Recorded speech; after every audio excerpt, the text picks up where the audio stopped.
People like to say that all Giannis does, all Embiid does, all Jokic does, all any of these centers do is, oh, they just run and dunk the ball. And yes, because that is their job. And I don't get why that gets so much hate that all these players do is run and dunk. That is their fucking job, okay? The game is not just the 3-point line. And people are trying to treat the game like that now, that you're only good at basketball if you can shoot threes or for some reason. And I don't understand why people think that. You need big men to dominate the paint. And if you're not dominating the paint, you're going to be pushed to the 3-point line on almost every play. And sure, you may have players on your team that can shoot threes. James Harden, Steph Curry, Devin Booker. All these players can shoot threes. But you know why there's a 3-point line there? Because it's so far back. You're not going to hit a three on every single play. The best 3-point percentage you can probably have is 50% for your team. Sharch is apparently going to go back to the locker room.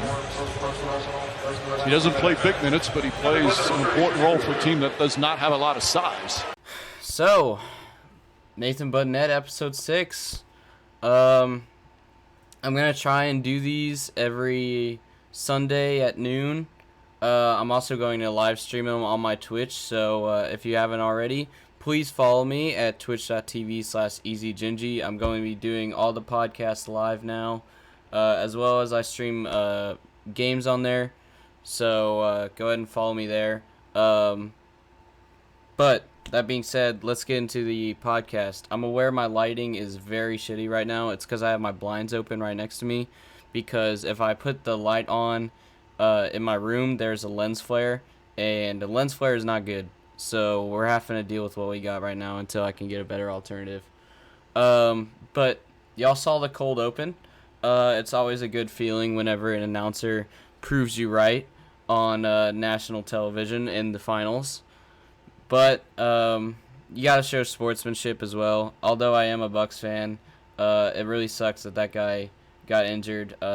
He tore his ACL, so he's obviously out for the rest of the finals.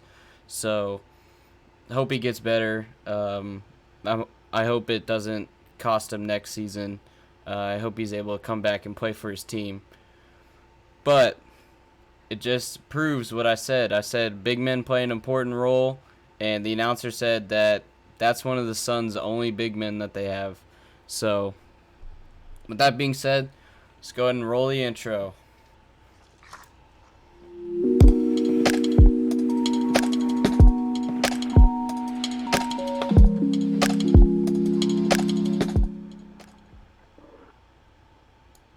So, I hope y'all enjoy me doing the podcast live. That was actually recommended to me by a buddy of mine at work. He said doing podcast on Twitch, it's a lot easier to get recognized on Twitch rather than YouTube, because the podcast community on Twitch is very small, and so it's very easy to find new podcasts on there. So, Nick, if you're watching, you said you had notifications on YouTube, so I hope you're watching. I appreciate it, man. That's a homie right there. He also recommended that to use Anchor, because Anchor allows you to put your podcast on Spotify and Apple Music and or not Apple Music, Apple Playlist. What's the word? Apple Podcast. Sorry. It allows you to put your podcast on Spotify, Apple Podcast, Google Podcast, all that for free. So in the following weeks, the podcast might be available in audio versions on Apple Podcasts and Spotify. We'll just have to see. I got to read through their terms and conditions and everything first. But if they do, then Nick, you're an MVP, man. So I hope you're watching. So I gave you recognition there. He recommended I use Anchor and also live stream the podcast on Twitch. But with that being said, I also have some surprises for y'all for the podcast. Let me go ahead and pull them up here. Bam. Production value is going up. And we also got this and that. There we go. So as you can see, we now have the things we're going to talk about today down at the bottom. So let's go ahead and get right into it. Bucks versus Suns. They play game 3 tonight. I'm recording this Sunday at noon, which is whenever I think I said already, but I'm going to try and record all of these at Sunday at noon, unless I have something come in the way, and then it'll be either an earlier or later time on Sunday, or pushed back to Monday, or maybe I might do it on Saturday, so that it's a little bit earlier, and the podcast still gets out on time. But anyway, just plan for me to do the podcast for you guys on Sundays at noon, and if it's not going to be Sundays at noon, it'll be sometime near Sunday at noon. But we have the topics that we're going to talk about today. The Suns and Bucks are playing Game 3 tonight. So, obviously, because I'm recording this before Game 3, we don't know how it ended. But they are playing in Milwaukee tonight. So, I'm hoping that my Bucks can turn it around. Game 1 and Game 2 did not go well. You can look at Giannis's points. Giannis scored like 42, I think it was, and still lost. Oh, excuse me. So I don't know what it is about the Bucks team, but it seems like every single series, at the start of the series, they have to learn how to play basketball again. If you go back and watch the playoffs, every single series that the Bucks have played in, Drew Holiday and Chris Middleton and Brook Lopez all just forget that they're NBA players until like the third or fourth game. And then by the third or fourth game, they're dropping like 30 they're dropping anywhere from 20 to 30 points. But you can go back to the Hawks series as well. The Hawks series, Chris Middleton was 6 for 23 and 0 for 9 from 3. And then you go to Game 4, and he's dropping like 30 to 40 points. So I really hope that the same thing happens, where we were also 0-2 in the Nets series as well, and we won the Nets series.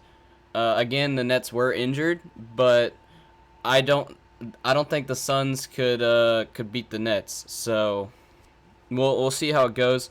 I really want the Bucks to win the finals, but if they don't, it's been a really exciting finals. Brook Lopez, man, I don't know what he's doing. Every single series he just forgets that he's a center, and he doesn't use his height. I was watching Game 1 and Game 2. He's like guarding. He's guarding guards rather than big men, and he's like trying to get down to their level. He's like squatting, and it's like, dude, you're not a point guard. You're not a shooting guard. Go guard the center.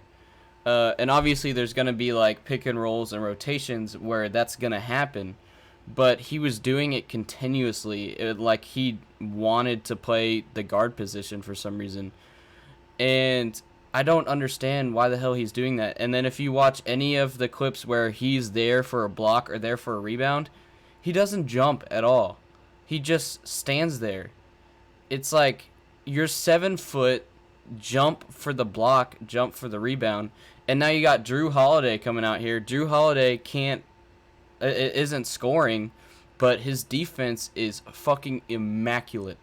Drew Holiday is something like 6'3", 6'4". Let me look it up real quick. And he blocked a shot from DeAndre Ayton. Drew Holiday is 6'3", and let's look up DeAndre Ayton height. DeAndre Ayton is 6'11". So that means at minimum, even if, say, DeAndre Ayton didn't jump, which he did, Drew Holiday would still have to jump up like 8 inches into the air in order to block DeAndre Ayton's shot. And then DeAndre Ayton and Drew Holiday both jump. Drew Holiday blocks a power forward's shot as a guard. It's just amazing to see. And then they had to go to a jump ball, and it was a jump ball between Drew Holiday and DeAndre Ayton, and Drew Holiday almost won it. Like, I know everybody is saying, because of what I said earlier, Giannis is scoring and still losing. Everybody's saying that Giannis has no help and the other guys don't want it. I think that Drew Holiday and Chris Middleton do want it, simply because of the way they're playing defense. If you look at the way they're playing offense, it looks like they don't want it at all, because they are being shit at offense right now. But the Bucks defense is amazing. If you look at the play where I think it was DeAndre Ayton again got an and one, and the Suns ball movement, I gotta admit, the Suns ball movement was amazing. They were getting people open. They were passing the ball everywhere. They were just trying to move the ball to where they could try and get somebody open. And but if you look at the Bucks side of that, the Bucks are right on top of them. Even with the Suns having some of the greatest ball movement, the Bucks are right on top of them. The Bucks are making sure they can't get an open shot. And Chris Middleton even blocked a shot, I forget on who, whenever he went for a three. And then it forced them to go through the paint with DeAndre Ayton, which is exactly what I was saying last podcast, where if you need somebody to go through the paint, because if you're pushed to the three-point line and you don't have an open three, then what are you going to do? And they did exactly what I said, which is that you go to your big man and have your big man go through the paint. But if the Suns didn't have their big men, like I said, they have good three-point shooters, but the Bucks are doing a better job at defending the three-point line. And I think the Bucks defense has been amazing these series. However, they can't turn their defense into points, and that is their problem. They're playing amazing defense, but as soon as they switch back to offense, they're bricking shots, and then the Suns get the rebound, and then they go and they have an open lane, they shoot the ball, they win. And I think that Chris Middleton and Drew Holiday, I said last podcast, are somehow some of the most inconsistent players I've ever seen. Because, again, I'm kind of repeating myself here. Chris Middleton goes 6 for 23, 0 of 9 for 3, and then somehow comes around the next game and drops 30 to 40 points. We just need Chris Middleton and Drew Holiday to start dropping 30 points every game and not have to warm up. It's every series so far, it's like they've used the first 2 games as like a warm-up, and then by game 3, they're good to go. But you can't do that in the finals, okay? This is the finals. You need to be ready by game 1. And Mike Budenholzer, even as a Bucks fan, like, what the fuck are you doing as a coach, man? He played Bobby Portis Jr. for only 5 minutes. 5 minutes. The man who got us to the finals because Giannis was injured. Bobby Portis Jr. is, and I'm going to get a lot of hate for saying this, I'm going to get a lot of bias for saying this, Bobby Portis Jr. might be the best 6-man that is in the finals right now. Giannis was injured, and he stepped up, and he scored 25 points in the Bucks-Hawks series in a game. I forget which game it was. It might have been Game 5, or it was either Game 5 or Game 6, because it was a 6-game series. But Bobby Portis Jr., you need to play him more than 5 minutes, especially when Brook Lopez is trying to play as a guard. You need to put Bobby Portis Jr. in place of him and just have Bobby Portis Jr. play angry as he does.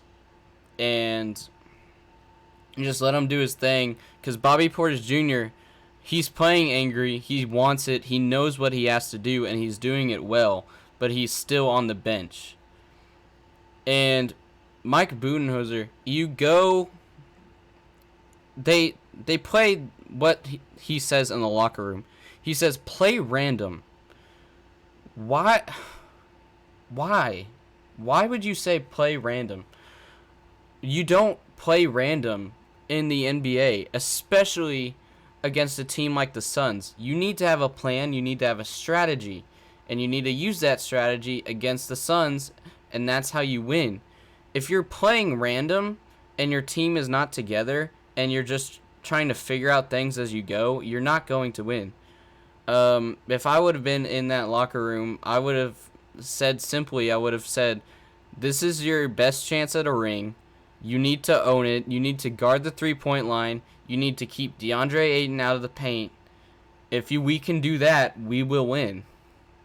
And instead, Mike says, play random, let's play some basketball. And that's all he says. This is the NBA Finals, okay? You need to draw up plays. You need to hype up your players. And he's not doing that. And everybody's saying that Mike can't be fired now because he took his team to the finals. I think if the... I don't know what's going to happen next season, but I think Mike is going to get fired next season because they can't fire him this season because he took his team to the NBA Finals. But he, even as a Bucks fan, he's not a great coach. What else did I have on the Bucks? Giannis. Giannis. He didn't break. Did he break the record? He might have tied the record or something like that. He had... Let me look it up. He had the most points in a finals quarter, I think. Let me look it up.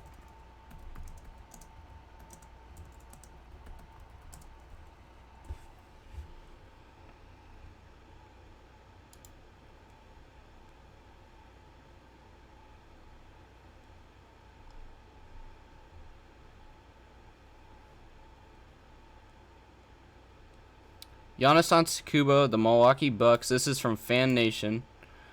Giannis Antetokounmpo of the Milwaukee Bucks had 20 points in the third quarter of Game 2 of the NBA Finals. The 20 points surpassed LeBron James and Kobe Bryant's 19 points as the most points in an NBA Finals quarter over the last 25 seasons. It's the first time anybody scored 20 points in a quarter since Michael Jordan in June 16th, 1993, in which Michael Jordan had 22 points in the second quarter. So Giannis is doing that, and he's still losing. Okay? And that's why I've seen people... I saw a comment the other day on Instagram where it said, even if the Bucks lose, Giannis should still get Finals MVP. And I don't think that's going to happen because they always choose from the winning team. But I actually agree with that, even though it's not going to happen. Giannis is putting his heart into it. He's trying to carry his team.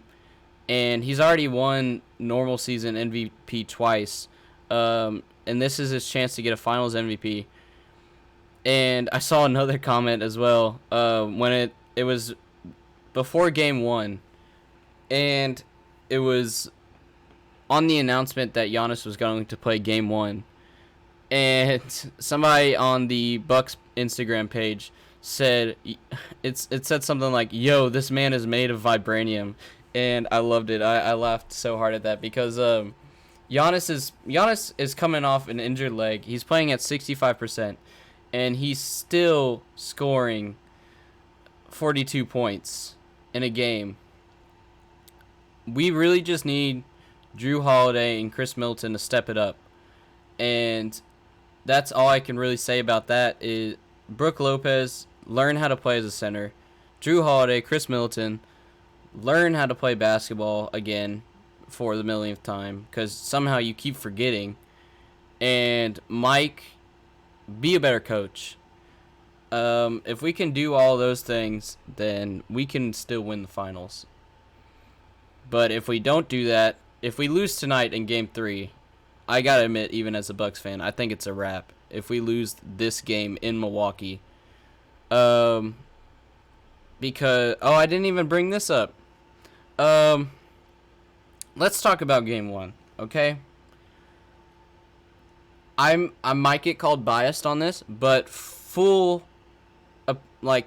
I honestly believe wholeheartedly that it was Bucks versus refs in Game 1. And if you don't believe me, you want to click off the podcast, you want to ignore everything I'm saying from this point on, fine. But I encourage you, if you don't believe me, go and look at the free throw. Look at the free throw numbers for Game 1. The Suns had almost 30 free throws in Game 1. The Bucks had 16.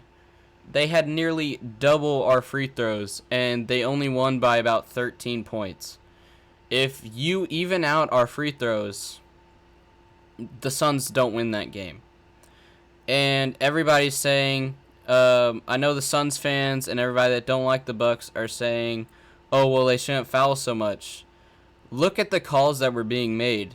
The Bucks weren't fouling, but the refs wanted the Suns to go to the free throw line. And then the opposite was happening as well, where anytime Giannis had the ball and Giannis scored a layup or a dunk, they would call an offensive foul on him. And that happened, I don't know how many times, to where we had so many of our points negated because they were called as an offensive foul. We probably could have had, I would say, at least 6 more points in that game had there not been so many offensive foul calls. And then Brook Lopez, I do not support Brook Lopez anymore. Brook Lopez tried to pull a dirty play on Chris Paul and get Chris Paul injured. And that's just, like, why would you do that? You have to play sportsmanlike. And as a Bucks fan, I don't enjoy that. You have to play the game with respect. You have to respect the game, respect the other people that got to the same point that you are. Okay? Especially if they're beating you. Like, oh, my phone's going off. I'm sorry about that, guys. You have to respect the people that got to the point that you are. You are not the only team in the NBA Finals. The Suns worked hard to get to this point just like you did. And then you're going to try and intentionally injure them? Like, come on, man. You got to play. That's just dirty. If I was Mike, I wouldn't care about losing the finals. I would bench Brook Lopez for the next 2 games. And I'd be like, even if we win this, we can't do it by playing dirty. And then even if we bench Brook Lopez as well, we could put Bobby Portis Jr. in, like I was talking about earlier, but that's besides the point. I would bench Brook Lopez and be like, hey, we're not going to do that. And now if we do win the finals, everybody, not as many people are going to respect us winning the finals now, because they're going to see us as playing dirty because you did that, Brook Lopez. Like, everybody is going to look at us now and be like, yeah, the Bucks won the finals, but they played dirty, all because of what you did. And I think that's it for the Bucks Suns. That's really all I have on that. What else do we have on here? The Spurs AT&T Center. Let's go into that.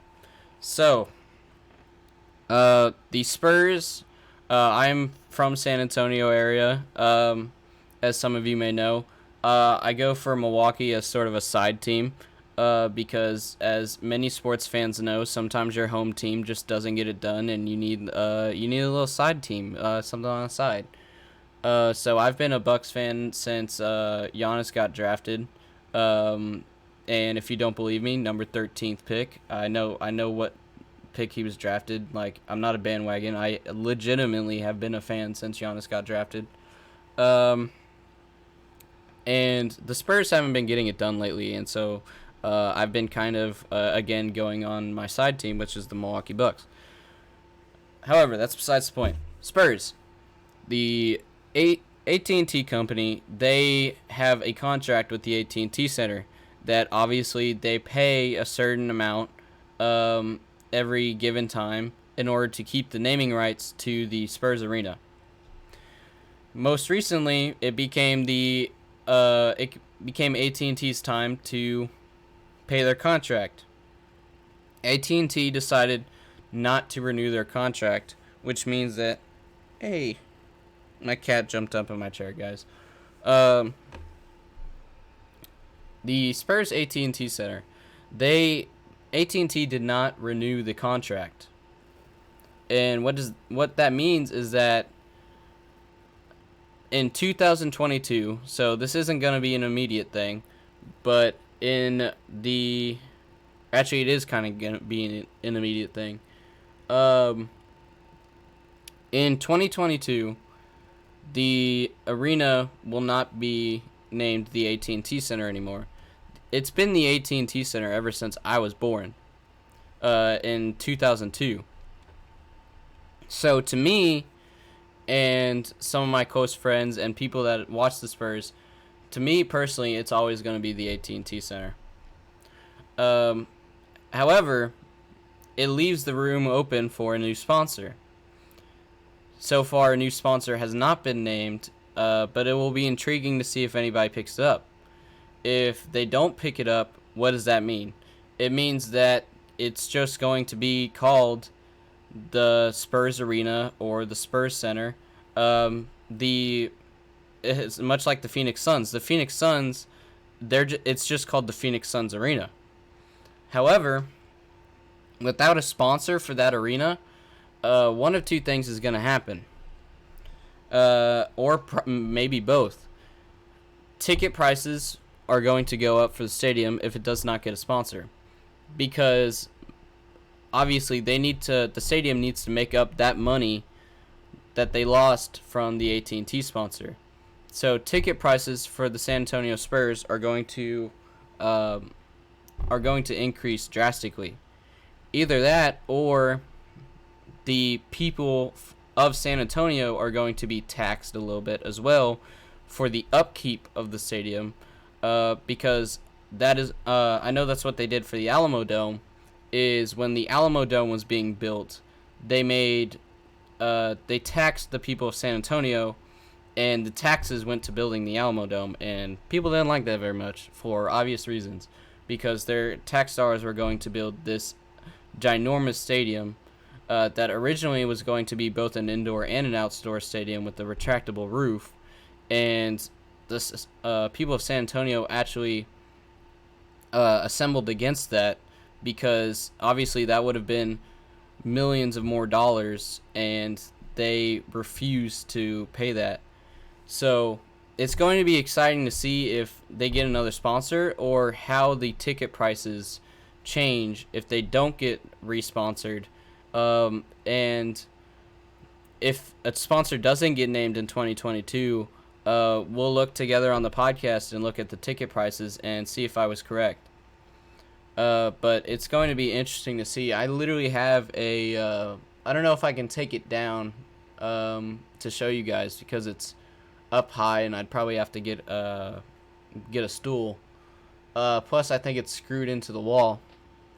I've told this story before. I have a metal plate from the AT&T Center, and if I decide to sell that, which I'm not going to because it's very important to me, that would now sell for quite a bit of money, because it's no longer going to be the AT&T Center. But that's as much as I have to say on the AT&T Center. Next up, we have the mock draft reaction and thoughts. So let's go ahead and look at the mock draft, because I have not looked at the mock draft yet. I waited until the podcast to do this. So we have, this is from NBADraft.net, and so this is their mock draft. let's see what we got here.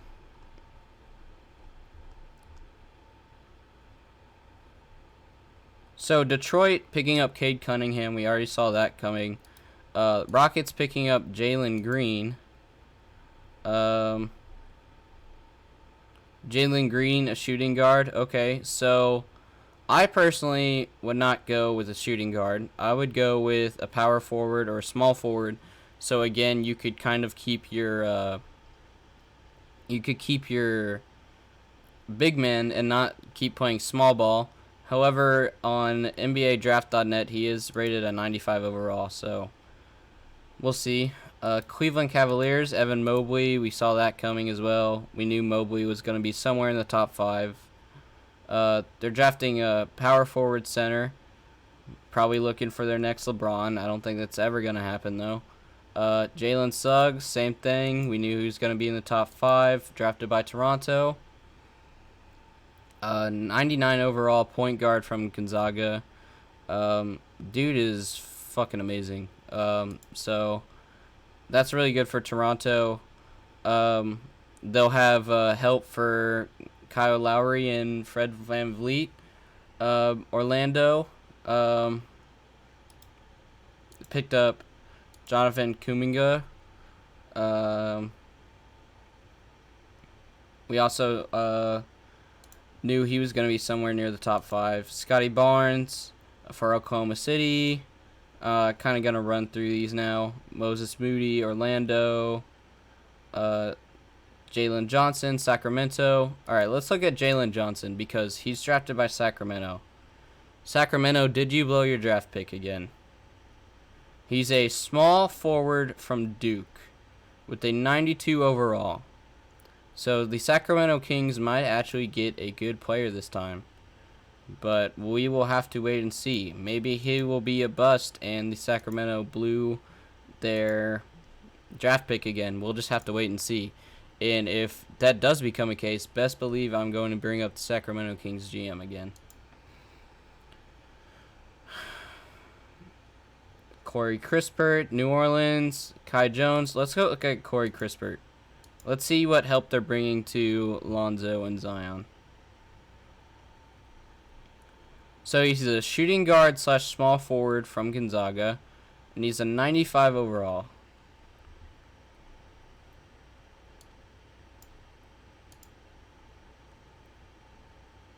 Plays about somewhere between 20 to 30 minutes every game.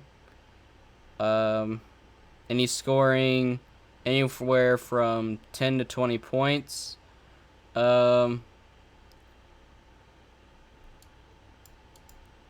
His 3-point is between the 30 to 40%, so that's pretty good.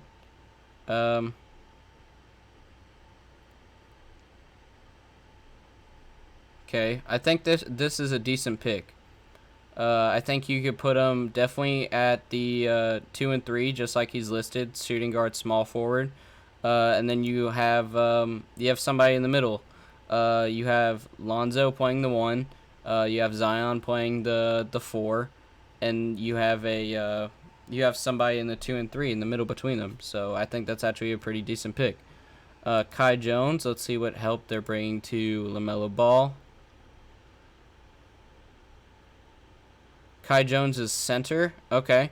I think that's a decent pick. I was talking last time. I think that Charlotte Hornets, they should get some more big men so that they have somebody to cover the paint whenever LaMelo needs some help. So I think that's a very decent pick. My San Antonio Spurs, Davion Mitchell. Let's look at him, because I don't know much about this guy. Son of a bitch. Okay. So, I went on a rant last time about how the Spurs need to draft a big man and how we have like eight guards on our team. Take a wild guess as to what this guy's position is. We draft in the mock draft. This is just a mock draft, so I'm trying to keep it chill, but if we do this in the actual draft, we need a new GM for the Spurs. Davion Mitchell is a point guard from Baylor. He is from Baylor, so we'll give you some points on that. But it's another point guard. We don't need another guard. We need to draft a center or power forward, for the love of God. He's a 93 overall. He's got about 30 minutes with 10 to 15 points. He's got, again, 30 to 40 3-point.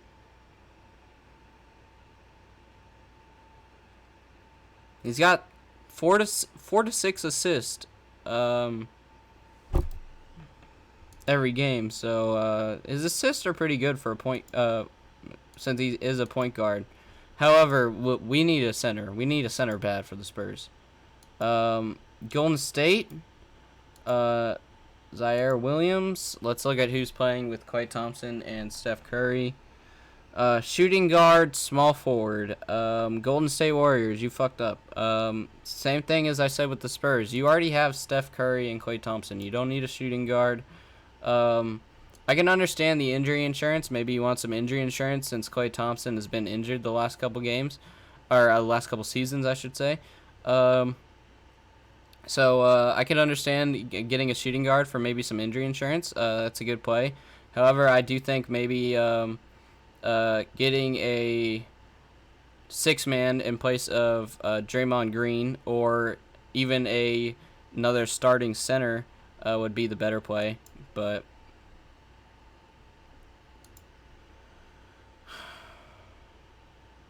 France Wagner from Washington, Josh Giddey, Oklahoma City.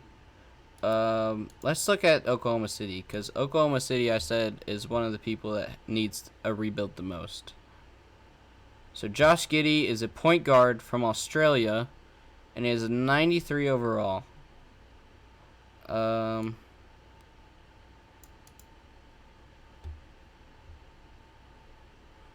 right here, NBADraft.net actually lists his strengths and weaknesses.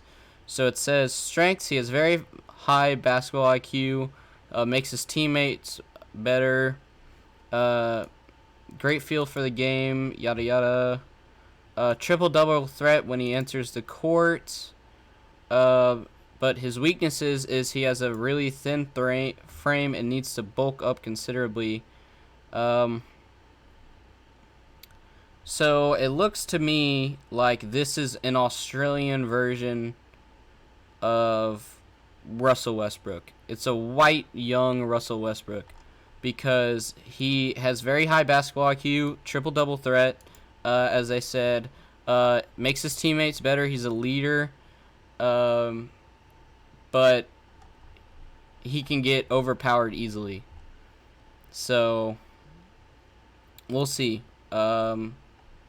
Again, we have yet to see these players play in the NBA yet, so we just got to wait and see. Memphis, Josh Christopher.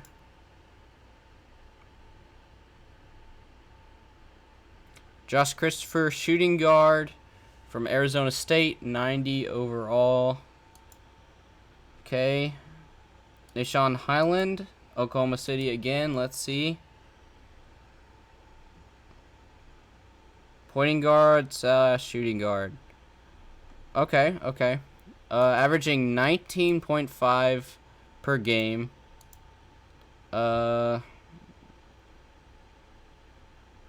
His best asset is his 3-point shooting.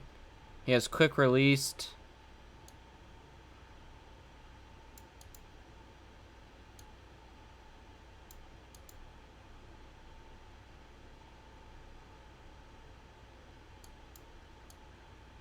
Okay, so it says one of his main weaknesses is guarding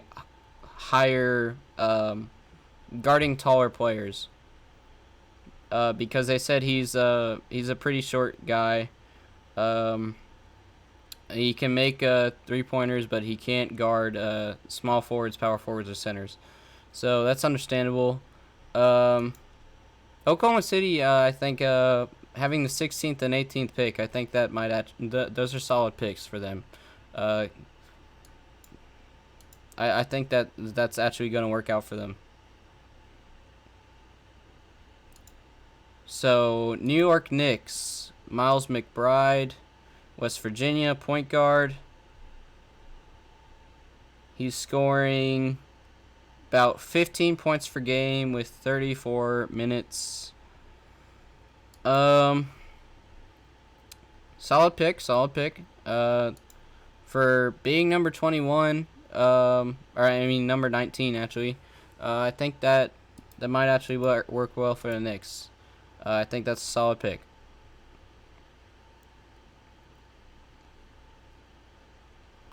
Cameron Thomas for the Atlanta Hawks. We have shooting guard from LSU, 91 overall.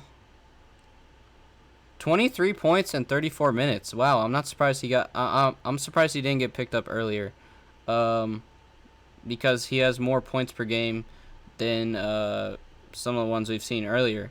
But let's look at his strengths and weaknesses.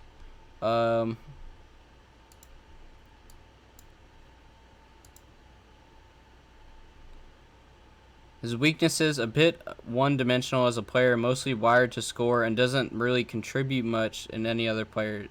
Okay, so that's why he was not drafted earlier, because he doesn't know how to play as a team.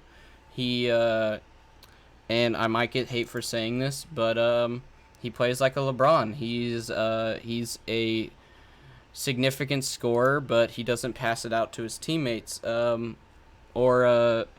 maybe even Kobe. More than LeBron, because that's sort of the stereotype with Kobe, is that Kobe can fucking go off, but he didn't really pass it efficiently.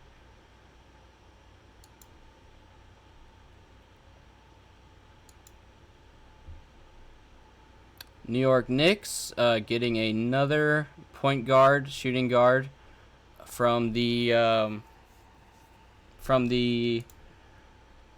21st pick. I think this is actually the one that my dad was talking about a while back.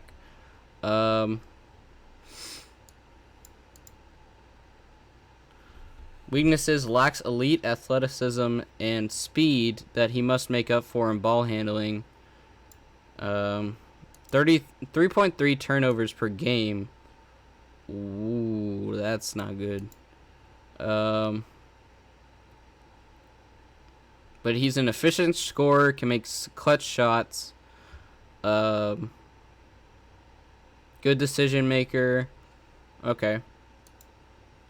New York Knicks. I think that's a solid pick.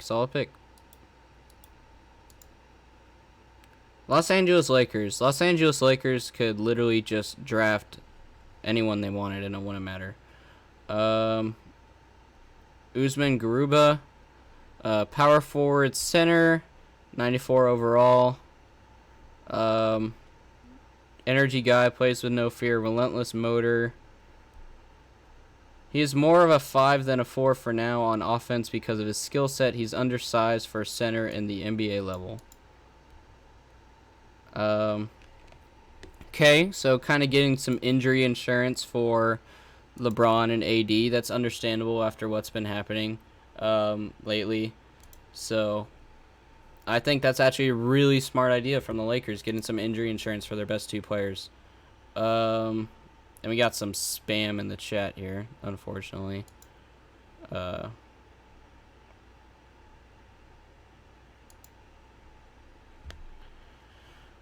Trey Murphy for the Houston Rockets.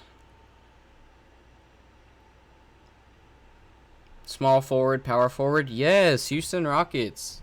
Doing what I told you to do. Getting some more big men.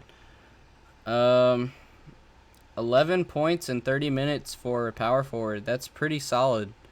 Let's look at his strengths and weaknesses again. He's a 7-foot wingspan.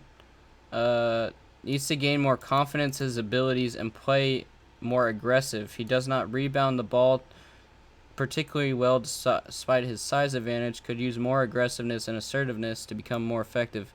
At times doesn't appear to understand what he's capable of. Oh, so he just needs to be coached up then. He just Houston Rockets, you just need to get a coach that coach him up, get him more confident. And he'll be an excellent player. And I'm sorry I'm kind of like leaning in like this, guys. I'm trying not to do that, but here, I'm trying to read what I got on my laptop here. So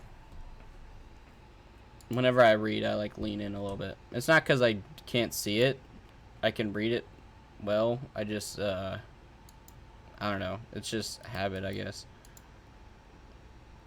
Houston Rockets with another pick back to back. Who are they getting for 24? I was about to say 25, but Jaden Springer. I'm trying to load up his stats. It's taking a minute. All right, we'll come back to that later. Jaden Springer. LA Clippers. Trey Mann. Point guard. Okay. I think. Oh, my phone keeps going off, man. I think point guard is a good pick for the Clippers. You got Paul George and Kawhi Leonard as your big man, so you want to try and get some small men in there now. I think it also would have been beneficial for you to draft another big man as well, maybe for some injury insurance. Kawhi was injured in the series versus the Suns, and Paul George tried to pick it up, and he simply couldn't. So I think maybe having a player that can step in and help Paul George in the way that Kawhi did might be another good draft pick for you guys. Denver Nuggets, we got Joshua Primo. Let's pull him up real quick. Shooting guard, okay.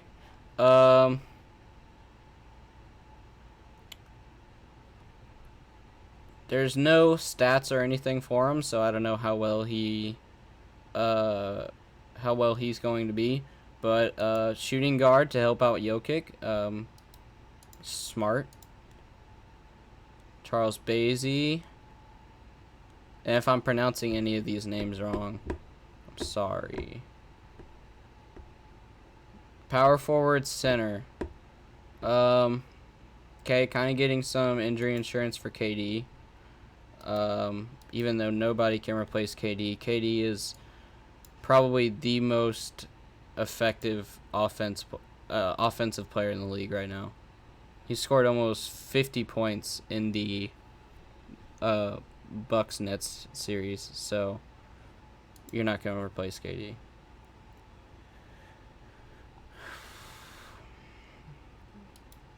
Milwaukee, Joel Ayayi.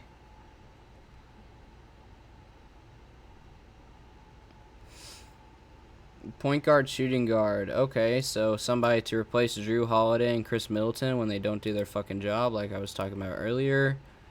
New York Knicks with the 31 pick.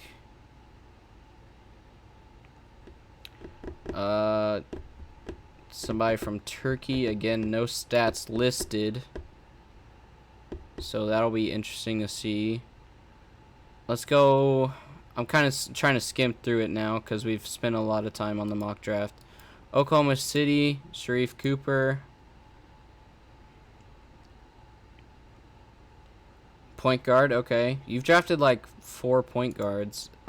You drafted two point guards already, I'm pretty sure. But, you know, you do you, Oklahoma City. Okay, now after their third point guard they draft power forward, okay. Sacramento, David Johnson.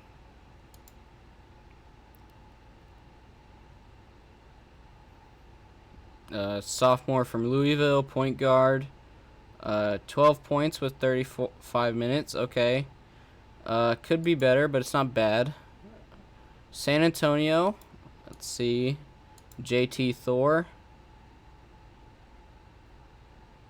JT Thor is a small forward. Okay. It's not a big man, but at least it's not a guard. Okay?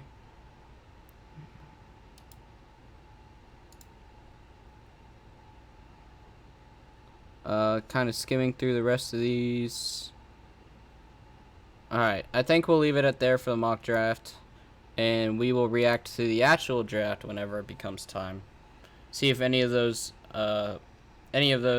draft picks change, and what these players are capable of.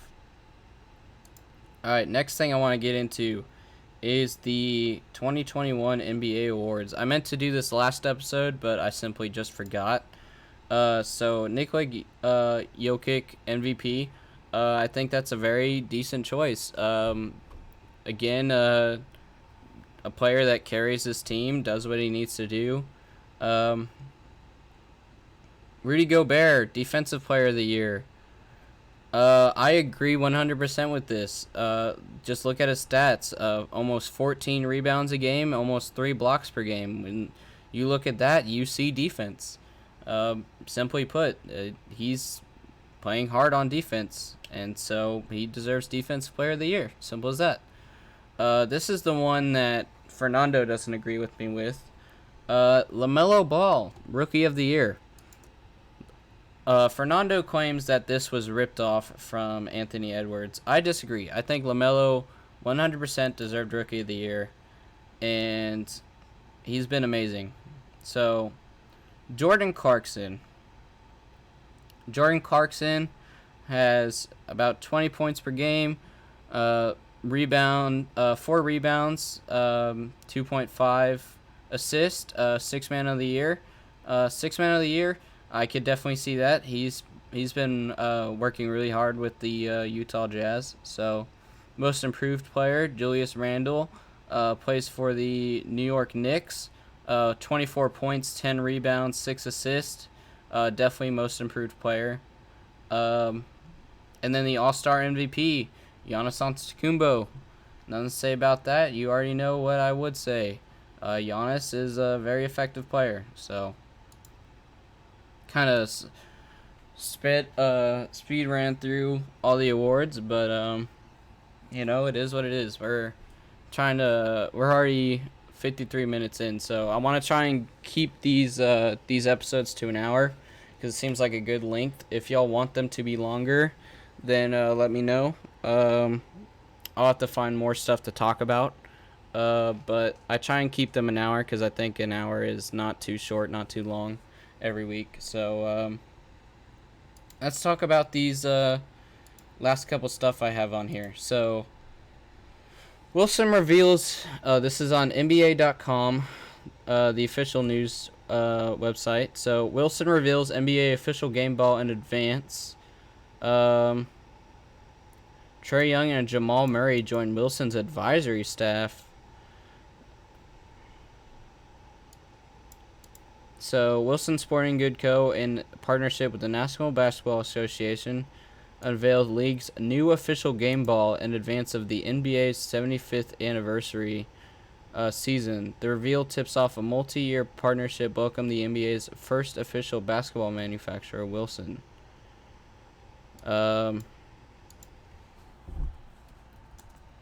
I was almost certain that the NBA ball was Spalding, but I guess I was wrong.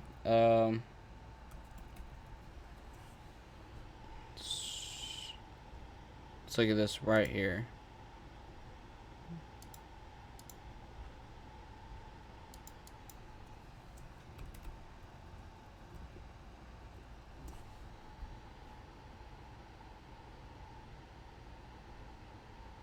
Yeah, okay, Spalding made the NBA's basketballs for over 30 years. So, Spalding is no longer making the balls, which I think is very interesting. The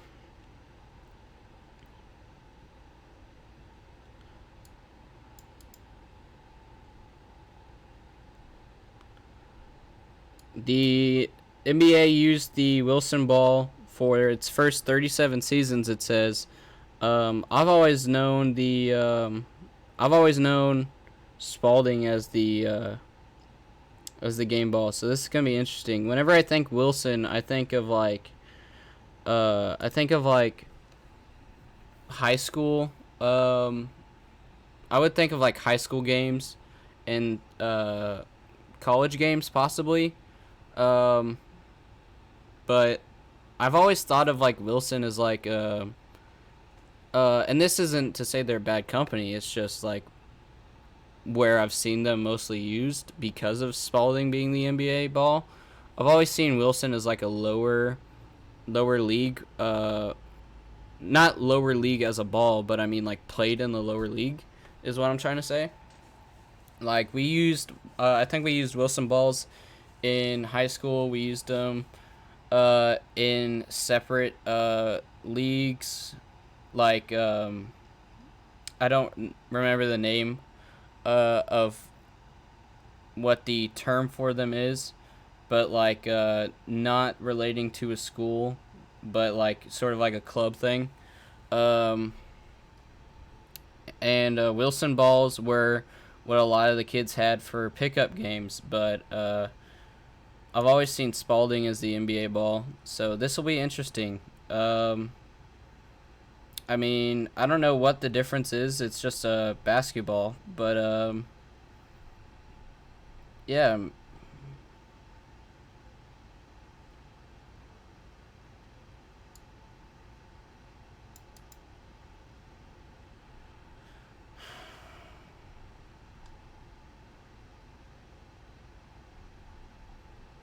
I don't think it's gonna have much impact because it's the same. It's still a basketball, but they're manufactured by a different company, so maybe they manufacture it differently, and that might have some effect. But we'll see. So, and then the last thing on here, again, kind of a minor thing. LeBron James officially changes jersey number to number 6. So he's returning to the number that he wore with Miami. Again, I've always thought of LeBron as number 23. So it's kind of interesting. I like you think of the cliche um, you think of the cliche picture with him, Kobe, and Jordan, and they all have their 20 numbers, and now he's going back to number 6. So it's just kind of interesting. It's gonna take some. It's gonna take probably uh, first 2 weeks of the new season for me to get used to him changing his number. Just in his Lakers jersey, because I know he used it with Miami because the Spurs played Miami in the finals a couple years ago, and so LeBron had number 6. But it's just gonna seeing the number 6 and like the purple and yellow. Um, it'll be interesting to see, and that's pretty much all I have for the podcast today, guys. If you're wondering what these bags of chips are, I'll go ahead and point that out as well. So here, I'll show you what we got new on the shelf. So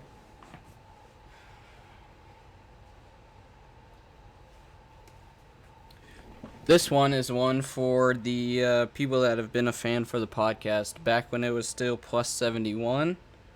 This is an inside joke from that. So this is also proof that me and Fernando didn't have beef because I still have the bird, and I also have this. So it's mementos from when we did the podcast together. But Fernando claimed that the only people that use Irish Spring are gingers like me, and so because of that, I bought an Irish Spring bottle, used it, and then labeled it accordingly. So if y'all can read that, it says ginger soap. So yeah.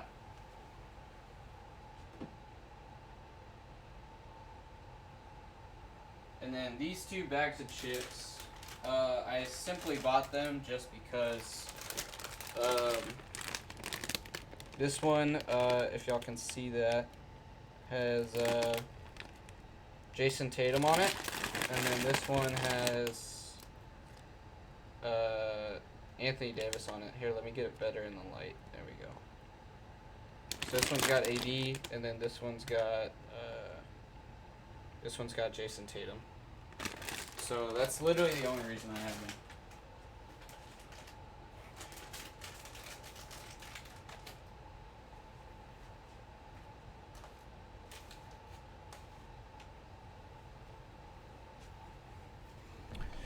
And with that being said, that is Nathan But Net episode 6. I will see you guys in the next one. Sundays at noon.